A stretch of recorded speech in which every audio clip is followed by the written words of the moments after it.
Baik, Assalamualaikum warahmatullahi wabarakatuh. Sebelumnya saya mengucapkan terima kasih kepada Bapak Prof. Dr. Hendra Jaya MT selaku dosen pengampu mata kuliah Teknik Komputer dan Jaringan. Baik, perkenalkan saya Fatur Rahman dengan NIM 24002030105. Baik, pada kesempatan kali ini saya akan memaparkan sebuah jurnal artikel saya yang berjudul Peran Kriptografi dalam Keamanan Jaringan Komputer. Langsung saja masuk kepada latar belakang, yang dimana kriptografi itu merupakan disiplin ilmu yang berfokus pada pengamanan informasi melalui teknik pengkodean, sehingga hanya pihak yang berwenang yang dapat mengakses dan memahami data tersebut.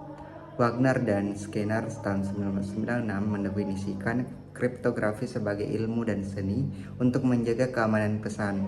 Dalam konteks keamanan jaringan komputer, kriptografi memainkan peran vital dalam melindungi data dari akses dan modifikasi yang tidak sah. Nah, salah satu tujuan utama kriptografi ialah menjaga kerahasiaan informasi atau confidentiality. Dengan menerapkan algoritma enkripsi, data yang dikirim melalui jaringan diubah menjadi format yang tidak dapat dibaca oleh pihak ketiga. Sigit Susanto Putro pada tahun 2007 menyatakan bahwa kriptografi menggunakan transformasi data sehingga data yang dihasilkan tidak dapat dimengerti oleh pihak ketiga. Nah, hal ini memastikan bahwa informasi sensitif tetap terlindungi selama proses transmisi. Masuk pada bagian metode, yang dimana metodologi penelitian merupakan kerangka atau pendekatan sistematis yang digunakan peneliti untuk merencanakan, melakukan, dan menganalisis penelitian.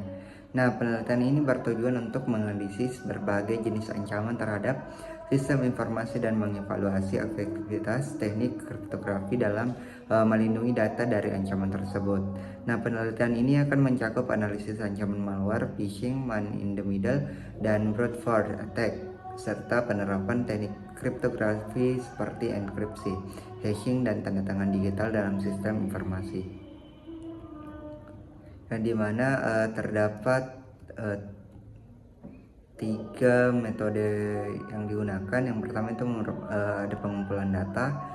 Data akan diperoleh melalui wawancara, survei, dan simulasi serangan, serta studi literatur oleh Mushan et al. Tahun 2003. Dan laporan keamanan siber. Pendekatan ini memungkinkan pengumpulan data primer dan sekunder yang komprehensif. Yang kedua, klasifikasi analisis ancaman. Nah, penelitian ini akan menganalisis ancaman seperti malware, phishing, man in the middle, dan brute force attack. Nah, analisis ini bertujuan untuk mengidentifikasi potensi ancaman dan dampaknya terhadap sistem informasi. Yang ketiga, analisis efektivitas teknik kriptografi. Nah, evaluasi akan dilakukan terhadap teknik kriptografi seperti enkripsi, hashing, dan tanda tangan digital, yang dimana tujuannya adalah untuk mengukur seberapa baik teknik-teknik ini melindungi data dari ancaman serta menguji kinerja dan keamanannya. Masuk pada hasil penelitian dan pembahasan. Nah, terdapat jenis-jenis ancaman terhadap sistem informasi. Yang pertama itu serangan malware.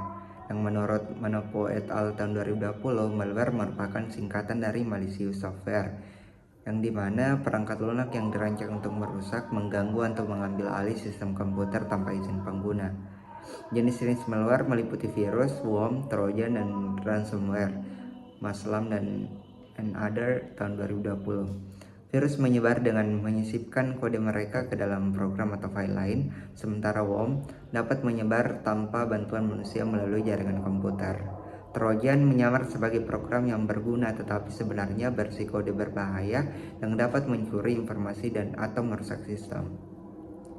Ransomware menginskripsi data korban dan meminta tebusan untuk mendapatkan kunci deskripsi.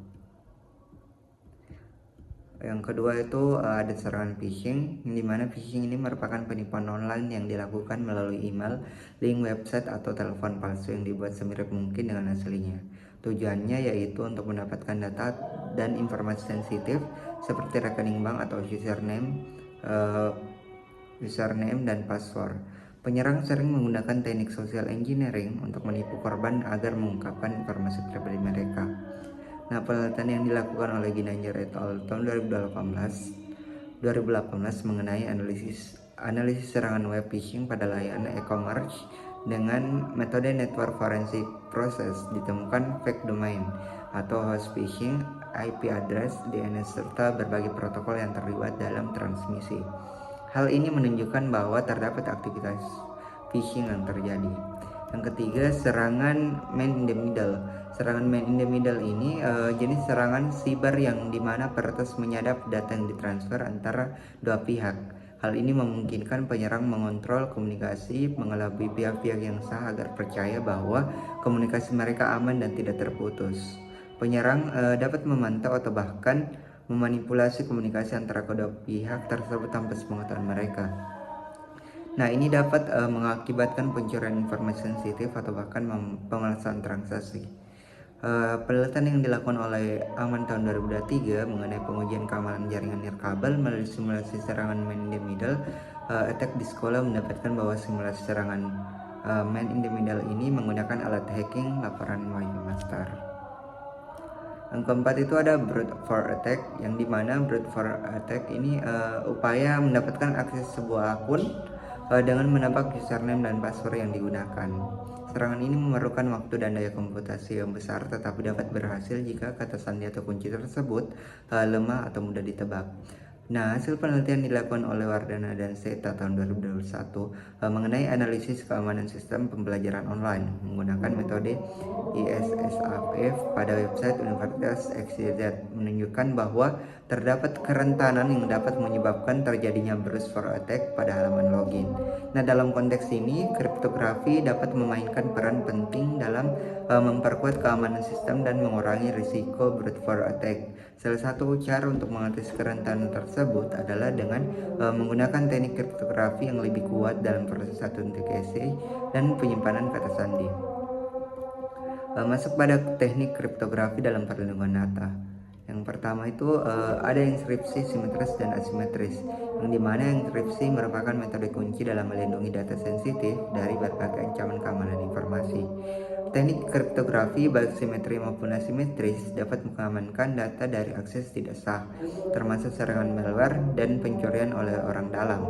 Enkripsi memastikan bahwa data yang dicuri tetap tidak dapat dibaca tanpa kunci dekripsi yang benar, melindungi rahasia selama transmisi dan penyimpanan informasi. Implementasi enkripsi yang efektif meliputi pemilihan algoritma yang tepat, manajemen kunci yang aman, dan pengujian rutin. Masuk yang kedua itu ada hashing, yang dimana hashing ini merupakan teknik penting untuk memastikan integritas dan keamanan data dalam sistem digital. Hashing mengubah data input menjadi nilai hash unik yang tidak dapat dikembalikan ke data asli. Fungsi hash seperti MD5, SH-1, and SH-256 umumnya digunakan untuk memverifikasi keaslian file dan pesan. Dan dalam kriptografi, hashing sering dikombinasikan dengan algoritma enkripsi untuk meningkatkan kerahasiaan dan integritas data. Yang ketiga itu digital signature, yang dimana digital signature ini atau tanda tangan atau biasa disebut tanda tangan digital merupakan mekanisme kriptografi yang digunakan untuk memastikan keaslian dan integritas pesan atau dokumen. Mereka menggunakan pasangan kunci publik dan privat, di mana kunci privat pengirim membuat tanda tangan dan kunci publik penerima verifikasinya. Proses ini secara matematis membuktikan bahwa pesan tersebut tidak dimodifikasi secara ilegal, memungkinkan verifikasi data. Nah, tanda tangan digital biasanya melibatkan pembuatan intisari pesan menggunakan fungsi hash seperti SH-1 yang kemudian dienkripsi dengan kunci private pengirim. Algoritma tanda tangan digital atau DSA adalah metode umum untuk membuat dan memverifikasi tanda tangan digital menggunakan ukuran kunci mulai dari 512 hingga 1024 bit. Implementasi tanda tangan digital dapat dilakukan dengan menggunakan berbagai algoritma kriptografi seperti RSA. Masuk pada implementasi kriptografi dalam sistem informasi. Yang pertama, penilaian risiko, yang dimana penilaian risiko ini merupakan langkah krusial dalam mengimplementasikan keamanan informasi dan kriptografi. Metode Octave Allegro digunakan untuk mendeteksi, menganalisis, dan mengintegrasi risiko keamanan informasi. Proses ini melibatkan identifikasi aset kritis, potensi ancaman, dan kerentanan sistem. Hasil penilaian risiko membantu organisasi dalam merancang strategi pelindungan data yang efektif, termasuk implementasi teknik kriptografi seperti enkripsi, simetris dan asimetris, hashing, serta tanda tangan digital. Yang kedua, pemilihan algoritma. Nah, setelah penyelesaian penilaian risiko, langkah berikutnya adalah memilih algoritma kriptografi yang paling sesuai dengan kebutuhan keamanan dan performa sistem. Beberapa faktor yang perlu dipertimbangkan dalam pemilihan algoritma ini meliputi tingkat keamanan yang dibutuhkan, kecepatan, enkripsi, dan deskripsi, serta ketersediaan dan dukungan untuk implementasi algoritma tersebut. Yang ketiga itu manajemen kunci, yang dimana manajemen kunci merupakan komponen krusial dalam implementasi kriptografi. Memastikan bahwa kunci enkripsi disimpan dan dikelola dengan aman serta hanya diakses oleh pihak yang berwenang. Keempat, pengujian dan pemeliharaan. Nah, setelah sistem kriptografi diterapkan, diperlukan pengujian menyeluruh untuk memastikan keamanannya. Pengujian ini mencakup evaluasi terhadap aspek fungsionalitas, kinerja, dan keamanan secara menyeluruh. Pengujian fungsional bertujuan untuk memastikan bahwa setiap elemen dalam sistem berfungsi sebagaimana mestinya, sementara pengujian kinerja dilakukan untuk memastikan bahwa sistem yang dapat beroperasi dengan efisien tanpa mengalami hambatan yang signifikan. Pada kesimpulan, yang dimana kriptografi memainkan peran yang sangat penting dalam keamanan jaringan komputer dengan memastikan kerahasiaan, integritas, autentikasi, dan non-repudiasi dalam pertukaran data. Melalui teknik seperti enkripsi, tanda tangan digital, dan algoritma hash, kriptografi mampu melindungi informasi dari akses yang tidak sah dan serangan siber yang semakin kompleks. Seiring dengan perkembangan teknologi, metode kriptografi terus mengalami inovasi, termasuk pengembangan kriptografi yang tercantum yang menawarkan perlindungan lebih kuat terhadap keamanan di masa depan, terhadap ancaman di masa depan. Dengan demikian, penerapan kriptografi yang tepat dan terus diperbarui yang menjadi faktor kunci dalam menjaga keamanan informasi di era digital yang semakin berkembang. Baik, itulah tadi sekilas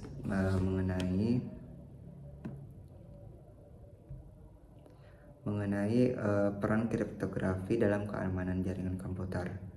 Lebih dan kurangnya mohon dimaafkan. Wabillahi taufiq wal hidayah. Wassalamualaikum warahmatullahi wabarakatuh.